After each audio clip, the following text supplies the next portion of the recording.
Bonjour à tous, donc je suis là pour vous présenter la licence Pro LP 125, gestion comptable financière des PME-PMI.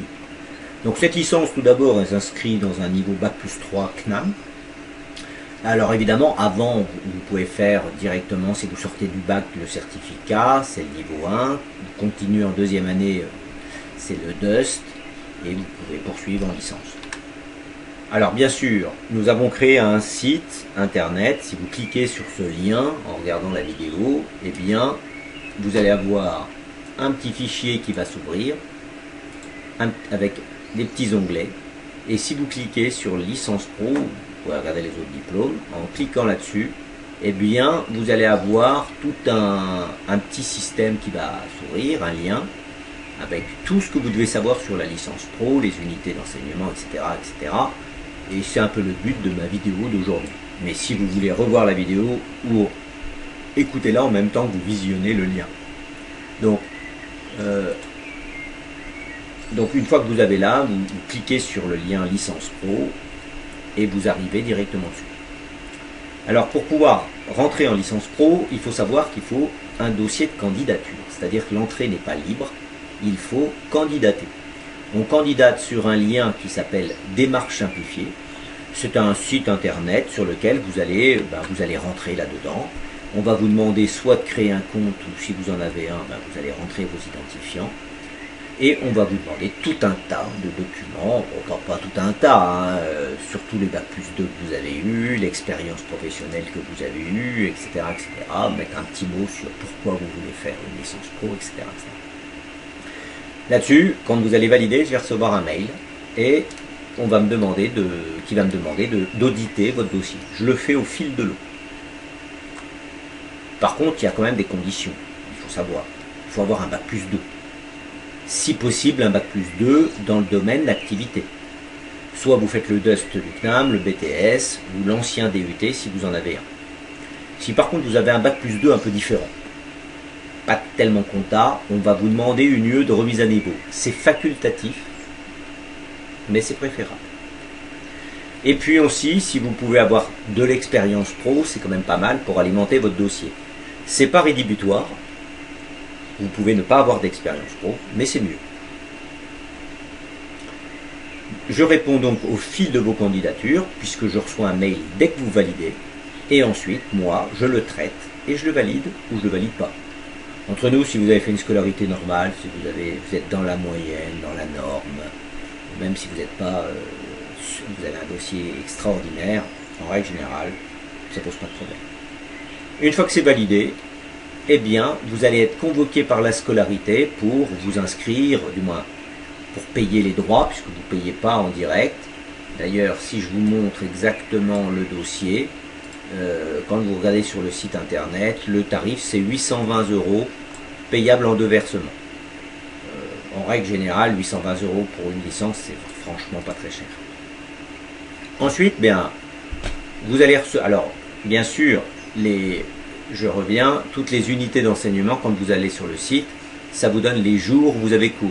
Le CFA 115, c'est le jeudi, le CFA 120, c'est le mercredi, les contrôles de gestion, c'est le mardi. Et vous voyez que ça se télescope parfois avec des unités d'enseignement. Les deux sont le mardi. C'est pour ça que nous, au CNAM, on a la possibilité de passer les UE à distance ou en cours du soir. Ce qui fait que ça vous permet, en règle générale, quand il y a des conflits de dates, ça ne vous empêche pas de travailler. Ça ne freine pas votre progression. Vous avez le droit de mélanger cours du soir et cours à distance.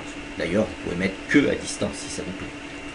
Les unités d'enseignement, c'est simple, il y a 2 UE de compta assez compliqués, 2 UE de contrôle de gestion, une UE de finance et un projet à faire avec ce qu'on appelle une UA. Regardez, il y a des coefs 3, 3, 1, 1, 3. Les notes peuvent se compenser. Un 19 coef 1 peut compenser un 1 sur 20 coef 1. Compensation totale. Vous devez avoir une moyenne de tout à 10. Vous devez avoir le projet tutoré à 10 sur 20. Le rapport est à 10, obligatoirement. Par contre, vous pouvez aussi obtenir des notes par validation d'acquis d'expérience, le boulot. C'est-à-dire quand votre expérience pro valide des UE, ou la validation d'études supérieures si vous avez des diplômes. qui permettent de valider certaines UE. Donc les UE, vous pouvez les avoir en cours du soir, distance, voire cours du jour, mais il faut se renseigner car les unités n'ouvrent pas toujours en cours du jour. Il faut un certain nombre d'étudiants. Je vous ai parlé de la BES tout à l'heure. Vous pouvez avoir des diplômes par validation d'études supérieures. Eh bien oui, c'est possible. Il faut monter un dossier dans lequel vous devez prouver que vos diplômes passés valident bien les diplômes de la licence. Par des notes, par des contenus, par tout ce que vous voulez. Bien sûr, il faut télécharger un dossier et ce dossier, vous pouvez l'obtenir avec l'adresse suivante, contact-du8 paris@lecnam.net. Et la directrice, c'est Corinne Balleux. En Ile-de-France, vous pouvez aussi le demander si vous êtes en Ile-de-France et pas sur Paris même. Mais la personne est Sylvain Pascal et vous avez une adresse mail un poil différent. Bon, c'est pas compliqué, hein. Alors attention, parfois on a de la validation par jurisprudence, la validation automatique, vous n'avez rien à prouver. Si vous avez un DUT GEA, un BTS CGO ou un DUST, le DUST du CNAM, là, que je vous ai montré tout à l'heure, le DUST CCA, alors vous validez directement les UE de FISCA et la finance, qui fait partie de votre programme. Autrement dit, vous pourriez la demander directement celle-ci si vous avez le bon BTS. J'attire votre attention. Que c'est une UE, on peut avoir quand même des points d'avance. C'est une UE plus facile que les deux premières. Autrement dit, parfois, il est assez délicat de passer par-dessus celle-là, dans le sens où vous pouvez peut-être vous priver de points qui vous donnent la moyenne, parce que la VES ne vous donne pas de notes. On vous donne l'UE, c'est tout. Pour l'UA, le fameux projet tutoré, là, le fameux rapport, l'UE qui vaut COEF3, projet tutoré, là, celle-ci, l'UA CF02. Alors là, il y a deux aspects.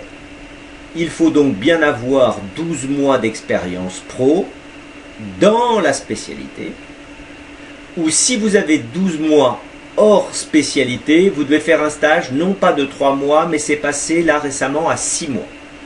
Donc c'est 6 mois de stage, si vous n'avez pas d'expérience pro en compta. Et à l'issue de cette expérience professionnelle, vous devez faire un rapport qu'on appelle un projet tutoré, dont le détail dans le site internet de l'unité d'enseignement vous est donné ici. Vous avez téléchargé l'aide à la rédaction de l'unité de l'UA. Et si vous la téléchargez, normalement ça va vous amener vers moi pour bien valider la rédaction, car c'est moi qui vous tutore si vous êtes sur Paris. Bien sûr, dans ces cas-là, il faut m'écrire à david.doriol@lecnam.net. Je valide la problématique, le plan, avant toute rédaction définitive. Alors, peu le savent, mais en effet, vous pouvez rédiger ce rapport à plusieurs. Étant donné que c'est un projet tutoré, vous pouvez être jusqu'à 4 personnes pour travailler dessus. Et vous avez 4 fois la même note. Il faut le savoir. Il faut juste normalement bien s'entendre sur un thème commun. Par contre, je vous ai dit, il faut 6 mois d'expérience pro. Si vous demandez un stage, il y a 2 étapes. Première étape, vous devez télécharger l'accord pédagogique que je dois signer. Vous remplissez la partie du bas, moi je remplis la partie du haut. Je signe, et avec ce petit bout de papier que je vous envoie, par mail, eh bien, vous pouvez obtenir la convention de stage de 6 mois.